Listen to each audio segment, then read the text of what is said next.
Hello friends, this is Aradhana Singh. Study rain में आप सभी का स्वागत है। इस वीडियो में हम सॉल्व करेंगे 20 इंपॉर्टेंट क्वेश्चंस जो कि होंगे child development and pedagogy sections के। ये अच्छे क्वेश्चंस होंगे, आप इसे एक मॉक टेस्ट की तरह ले सकते हैं। CTET, state TET, REET, KVS, ये जो भी टीचिंग रिलेटेड एग्जाम्स हैं उनके लिए ये काम करेंगे। स्टार्ट करते हैं, समझते हैं कितने आपके ठीक होते हैं आउट ऑफ 20। ये अच्छे क्वेश्चंस हैं और अगर वीडियो पसंद आता है तो लाइक कर दें, आगे शेयर कर दें और सब्सक्राइब कर दें अगर अभी तक ना किया हो तो। पहला क्वेश्चन लेते हैं। Out of the box thinking चिंतन किससे संबंधित है? ऑप्शंस हैं स्मृति आधारित चिंतन, अपसारी चिंतन, अभिसारी चिंतन, अनुकूलन चिंतन। इसका आंसर है अपसारी चिंतन, divergent thinking. Divergent thinking out of the box thinking या क्रिएटिव थिंकिंग से भी इसे जोड़ सकते हैं। ये होता है अलग अलग दिशाओं में सोच पाना। चलिए आगे चलते हैं। शिक्षण में अध्यापकों के द्वारा विद्यार्थियों का आकलन इस अंतर्दृष्टि को विकसित करने के लिए किया जा सकता है। ऑप्शन है उन विद्यार्थियों को प्रोन्नत न करना जो विद्यालय के स्तर के अनुकूल नहीं है, शिक्षार्थियों की आवश्यकता के अनुसार शिक्षण उपागम में परिवर्तन करना, कक्षा में प्रतिभाशाली तथा कमजोर विद्यार्थियों के समूह बनाना, उन विद्यार्थियों की पहचान करना जिन्हें उच्चतर कक्षा में प्रोन्नत करना है।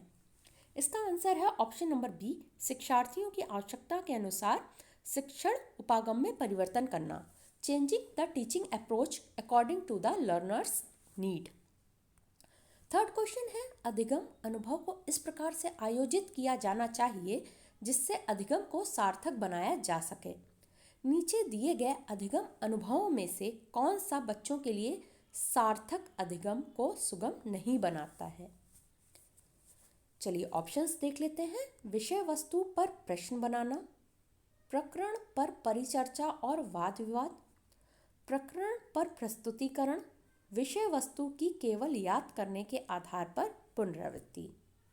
इसका आंसर है ऑप्शन नंबर डी, विषय वस्तु की केवल याद करने के आधार पर पुनरावृत्ति।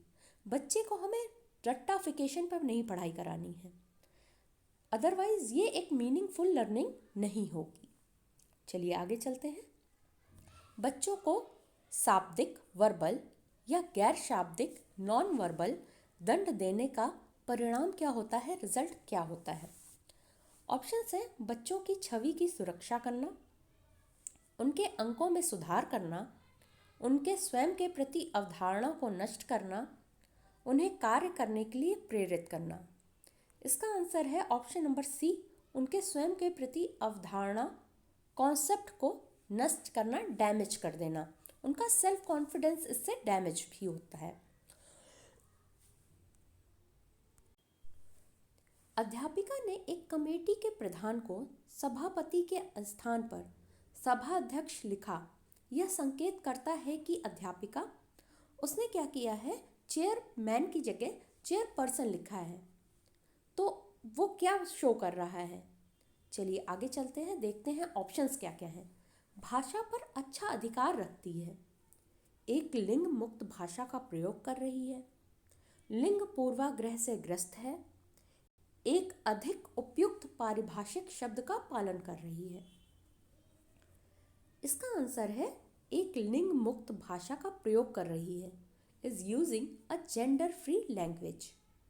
जब वो चेयरपर्सन लिख रही है तो चेयरपर्सन महिला भी हो सकती है और पुरुष भी हो सकता है, तो वो क्या हुई, जेंडर फ्री लैंग्वेज हुई। चलिए आगे चलते हैं। सतत एवं व्यापक मूल्यांकन किस लिए आवश्यक है? CCE is essential for. Option है शिक्षा बोर्ड की जवाबदेही कम करने के लिए, जल्दी जल्दी की जाने वाली गलतियों की तुलना में कम अंतराल पर की जाने वाली गलतियों को सुधारना, यह समझने के लिए कि अधिगम का किस प्रकार अवलोकन किया जाता है, दर्ज किया जाता है व सुधार किया जा सकता है, शिक्षण के साथ परीक्षण का तालमेल बैठाने के लिए।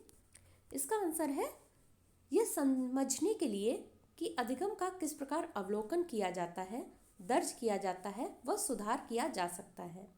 Understanding how learning can be observed recorded and improved upon. आगे चलते हैं। लॉरेंस कोहलबर्ग के सिद्धांत में कौन सा स्तर नैतिकता की अनुपस्थिति को सही अर्थ में सूचित करता है? स्तर कौन कौन से हैं? स्तर चौथा, स्तर 1, स्तर 2 और स्तर 3। इसका आंसर है लेवल 1, स्तर प्रथम या पहला। चलिए आगे चलते हैं। निम्नलिखित में से कौन सा बच्चों के सामाजिकरण के प्रगतिशील मॉडल के संदर्भ में सही नहीं है? फिर से फ्रेंड्स आया नहीं, और आप इसको ध्यान में रखेंगे कि हमें पूछा जा रहा है कौन सा सही नहीं है। ऑप्शंस है, बच्चे विद्यालय में बताई गई बातों को स्वीकार करते हैं चाहे उनकी सामाजिक पृष्ठभूमि कुछ भी हो। ऑप्शन बी है, कक्षा में प्रजातंत्र के लिए स्थान होना चाहिए, डेमोक्रेसी के लिए प्लेस होनी चाहिए क्लासरूम में। ऑप्शन सी क्या कह रहा है? सामाजिकरण सामाजिक नियमों का अधिग्रहण है। समूह कार्य में सक्रिय सहभागिता तथा सामाजिक प्रश्नों को सीखना। इसका आंसर है ऑप्शन नंबर ए। बच्चे विद्यालय में बताई गई बातों को स्वीकार करते हैं चाहे उनकी सामाजिक पृष्ठभूमि कुछ भी हो। अब प्रगतिशील मॉडल की बात करते हैं जॉन डुई। बच्चे की सोशियो कल्चरल बैकग्राउंड को ध्यान में रखना होता है जब भी हम लोग उनको पढ़ाते हैं, वो स्कूल में आते हैं, उनकी नीड्स को ध्यान में रखना होता है। इसलिए ऐसा नहीं है कि बच्चों के जो भी उनकी बैकग्राउंड है उनको हमें ध्यान में नहीं रखना है। वो बहुभाषीय हो सकते हैं, उन्हें भी ध्यान में रखना है। चलिए आगे चलते हैं। अध्यापिका ने ध्यान दिया कि पुष्पा अपने आप किसी एक समस्या का समाधान नहीं कर सकती, फिर भी वह एक अपने से बड़े या वयस्क साथी के मार्गदर्शन की उपस्थिति में ऐसा करती है। इस मार्गदर्शन को कहते हैं, इस गाइडेंस को क्या कहेंगे? ऑप्शंस हैं, पूर्व क्रियात्मक चिंतन, प्री ऑपरेशनल थिंकिंग, समीपस्थ विकास का क्षेत्र, जोन ऑफ प्रॉक्सिमल डेवलपमेंट, सहारा देना, स्कैफोल्डिंग, पार्श्वकरण, लेटरलाइजेशन। इसका आंसर है स्कैफोल्डिंग। इसमें क्या होता है, जो भी आपसे बड़ा है या ज़्यादा नॉलेज वाला इंसान है वो आपको मदद कर सकता है, वो आता है स्कैफोल्डिंग के अंतर्गत। चलिए आगे चलते हैं। निम्नलिखित में से कौन प्रारंभिक बाल्यावस्था अवधि के दौरान उन भूमिकाओं एवं व्यवहारों के बारे में जानकारी प्रदान करते हैं जो एक समूह में स्वीकार्य है? कब? बाल्यावस्था अवधि के दौरान, प्रारंभिक बाल्यावस्था। चलिए ऑप्शंस क्या क्या हैं? अध्यापक एवं साथी, साथी एवं माता पिता, माता पिता एवं भाई बहन, भाई बहन एवं अध्यापक। इसका आंसर है माता पिता एवं भाई बहन। ये जो प्रारंभिक बाल्यावस्था होती है उसकी एज होती है 2 to 6 ईयर्स, और कहीं कहीं आपको 3 से 6 वर्ष भी मिल जाएगी। तो इस पीरियड में बच्चा जो होता है वो सबसे ज़्यादा टाइम तक किसके साथ रहता है? माता पिता एवं भाई बहन के साथ। चलिए आगे चलते हैं। निम्नलिखित में से कौन सा आयु समूह परिवर्तित बाल्यावस्था श्रेणी के अंतर्गत आता है? Which of the following age group falls under later childhood category? Letter childhood category में कौन सा आ रहा है? ऑप्शंस देख लेते हैं। 18 से 24 वर्ष, जन्म से 6 वर्ष, 6 से 11 वर्ष, 11 से 18 वर्ष। इसका आंसर होगा 6 से 11 वर्ष। कहीं कहीं 7 से 11 वर्ष भी दिया होता है, 1 साल का डिफरेंस होता है कहीं कहीं, किसी किसी जगह पे आपको मिल जाएगा। बस आपको वही पकड़ लेना है, 7 से 11 वर्ष या 6 से 11 वर्ष, जो भी ऑप्शंस में दिए होंगे। चलिए आगे चलते हैं। आजर तर्क देता है कि भाषा विकास व्यक्ति की नैसर्गिक प्रवृत्ति से प्रभावित होता है, जबकि सोनाली महसूस करती है कि यह परिवेश से प्रभावित होता है। आजर और सोनाली के बीच यह चर्चा के विषय में है। ऑप्शंस क्या क्या हैं? स्थिरता तथा अस्थिरता पर बहस, यहाँ अस्थिरता होगी। Stability and instability argument. सतत तथा असतत अधिगम, कॉन्टिन्यूअस एंड डिसकॉन्टिन्यूअस लर्निंग। प्रकृति तथा पालन पोषण, वाद विवाद, नेचर एंड नर्चर डिबेट। चुनौतीपूर्ण संवेदनशील भावना, क्रिटिकल एंड सेंसिटिविटी फीलिंग। इसका आंसर है प्रकृति तथा पालन पोषण, वाद विवाद, nature and nurture debate. Next question है, विद्यार्थियों को स्वच्छता के लिए प्रेरित करने हेतु उन्हें स्वच्छता समिति का सदस्य बनाना क्या शो करता है, प्रतिबिंबित करता है? ऑप्शंस क्या क्या हैं? प्रेरणा का व्यवहारवादी उपागम, प्रेरणा का मानवतावादी उपागम, प्रेरणा का संज्ञानात्मक उपागम, प्रेरणा की सामाजिक सांस्कृतिक संकल्पनाएं। इसका आंसर है प्रेरणा की सामाजिक सांस्कृतिक संकल्पनाएं। स्वच्छता समिति का जब मेंबर बनाएंगे तो हम socio culture conceptions of motivation कर रहे हैं उस बच्चे का। चलिए आगे चलते हैं। संज्ञानात्मक विकास निम्न में से किसके द्वारा समर्थित होता है? Cognitive development is supported by. Options क्या क्या हैं? जितना संभव हो उतनी आवृत्ति से संगत और सुनियोजित परीक्षाओं का आयोजन करना, उन गतिविधियों को प्रस्तुत करना जो पारंपरिक पद्धतियों को सुदृढ़ बनाती है, एक समृद्ध और विविधतापूर्ण वातावरण उपलब्ध कराना, सहयोगात्मक की अपेक्षा व्यक्त गतिविधियों पर अधिक ध्यान केंद्रित करना। इसका आंसर है ऑप्शन नंबर सी, एक समृद्ध और विविधतापूर्ण वातावरण उपलब्ध कराना। बच्चे को आप एक rich and varied environment provide कराएंगे। चलिए 15th क्वेश्चन देखते हैं। मानव विकास क्या है? मात्रात्मक, गुणात्मक, कुछ सीमा तक अमापनीय, मात्रात्मक और गुणात्मक दोनों।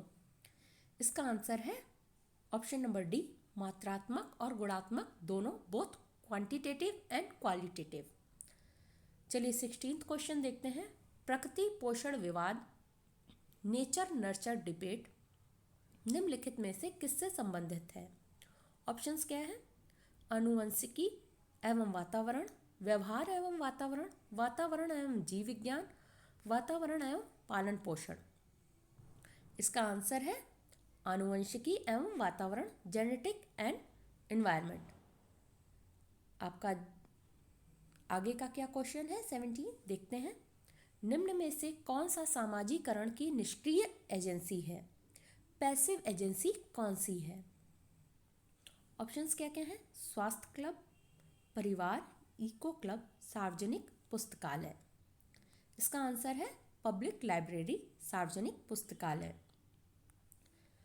वाइगोत्स्की के सिद्धांत में विकास के निम्नलिखित में से कौन से पहलू की उपेक्षा होती है? कौन सा नेग्लेक्ट किया जाता है?